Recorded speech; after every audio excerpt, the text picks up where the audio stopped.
Hi, I'm Tim. Welcome to our channel, and thanks for logging on. Today, we'll be discussing the Ulysse Nardin Sonata Cathedral. You can see this sonata and purchase it on our website. Subscribe to our YouTube channel if you enjoy these videos, and please click on the card in the upper right-hand corner of the screen at any time during this video to see our full listing for the Cadillac of alarm watches, with accessories included in the sale, additional high-resolution images, and of course, complete pricing information for this watch. Now, on my wrist, 6 1/3 inches, 16 centimeters in circumference, this is a lot of timepiece. It's a lot of complexity. It's a lot of white gold. And although it is nominally a 42mm case, it looks and it wears far larger. Before we go into the history of the Sonata, let's talk about the fit and the feel. Now, that is a 42mm case in theory. So if you were to measure from, approximately 2 o'clock to 8 o'clock, you might get something approximately 42mm, but look at the chronograph, or rather I should say the GMT plus minus pushers on each flank of the case. Look at the shrouds about the crown used to wind the alarm, to turn it on and off, to set the double-digit date, to set the alarm time as well as the center time. This is a watch that swells far beyond its nominal measurements, and although it's not exceptionally thick at 13.5mm, it does have deep and heavy lugs. They span 50mm across the broad, but remember, that edge-to-edge measurement isn't the true ergonomic sum of this watch, as the strap, which is massive and conforms to the flow of the case flank, will fight the curve of your wrist. It's got a virtual flare to it, such that I can honestly describe the fit of this watch as approaching that of a 47mm or 48mm conventional round case. It's big, and again, because of the mass of white gold, it's simply incredibly heavy.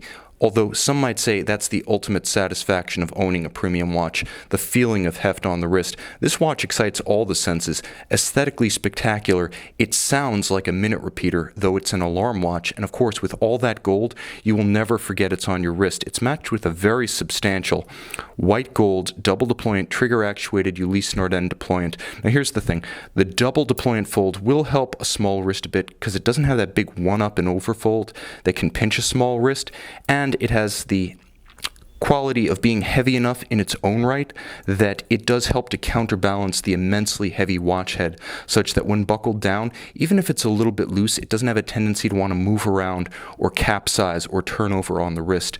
Now the watch, again, like I mentioned, has an incredibly substantial strap.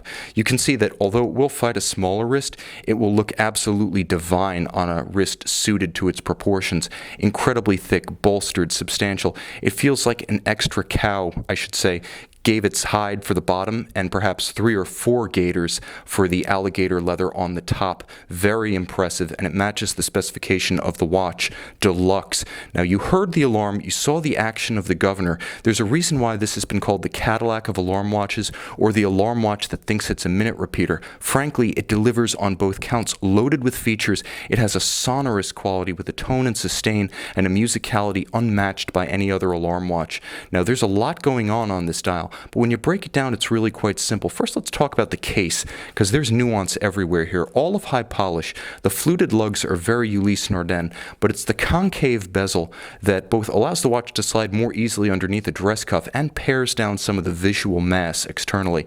You'll also note that unlike conventional Ulysse Nardin watches with their marine chronometer style number plate on the side, this one features a number plate engraved into the bezel at 6 o'clock. Now on the dial, swooping down from that dramatic Rayhaut featuring luminescent pips and blued hour indices, you can see the dial is immensely complicated but nicely balanced.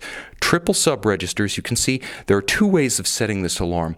A countdown that respects a 24-hour scale, so you can set the watch to AM or PM, a feature missing on almost all other alarm watches. You can also clarify whether you're talking about 0800 or 1600 by referring to the 12-hour scale at approximately 1 o'clock on the dial. Plus, it should be noted, and watch carefully here, since the countdown alarm is cued to the time at center, if you adjust your time forward or backwards, the alarm setting keeps track with respect to your time zone such that it will always go off at the correct time when it's armed. Moreover, there is a double-digit date. Again, you've got that dual time function. You can move the local hour hand independently using the pushers. When you pull the crown out, then the hands at center and the second time zone 24-hour display at 6 o'clock move in sync. Now, of course, there's a lot going on here, and much of what escapes the eye at first glance can be found on the caseback where Ulysse Nardin's caliber 67 does business. Now, when the Sonata first bowed in 2004, it had a solid caseback. Ulysse Nardin soon recognized its mistake. This Sonata Cathedral is named because of the double circumferential gongs. They surround the alarm twice. They surround the movement twice, much like a minute repeater. With the combination of those cathedral gongs and the inertial governor on the front of the watch, that's where you get that nicely paced alarm sound that's slower, more stately, and more musical than a conventional rattle. Now, the watch also features a 4 Hz beat rate, 42-hour power reserve. This is not one for the water with a 3 ATM water resistance, and there is immense complexity hiding behind what you see here to the tune of 109 joules.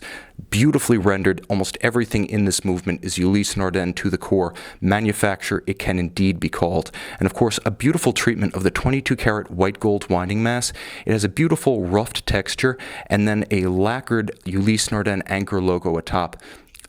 Handsome on both sides, the watch also features complexity. In addition to mechanical complexity of aesthetics on the dial. You can see the Côte de Genève used as a dial feature. You can see the blued screws, the assembly screws, visible and bare. You can see the interesting tripartite sub-register system with the countdown 24-hour scale, the 12-hour scale, the second time zone anchoring the base of the dial, and of course that gorgeous double-digit date counterbalanced on its opposite flank by the regulator or the governor for the alarm. Naturally, little shocks of red are used in conjunction with silver, gray, and blue.